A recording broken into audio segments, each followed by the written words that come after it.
This is the missional church. Simple.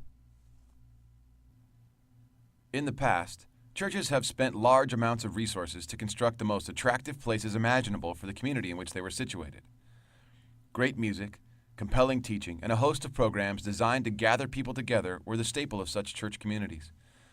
Anyone who wanted to come was welcome, and church members were encouraged to invite their friends and neighbors.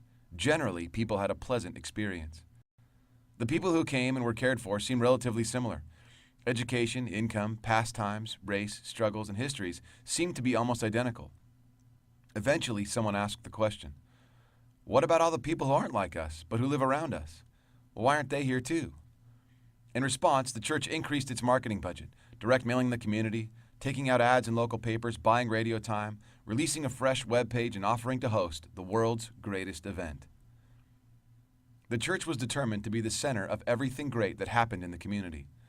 Church members began to rely on the church to do the work of conveying God's story in the world. If someone could be brought to an event, they could hear about Jesus from a professional teacher. Inviting people became synonymous with evangelism. The missional church, on the other hand, empowers its members to be the church in the community. The church trains, resources, encourages, and challenges its people to live out the good news in their community with those who would otherwise be suspicious of a church and its marketing efforts. The church sends out its members to live among people unfamiliar with church customs, songs, and what it holds sacred, just like a foreign missionary. The missional church recognizes then that every believer embodies the life of the church in their neighborhood, in their school, or at their place of work. Each one of them telling God's story in the context of compassionate and genuine relationships.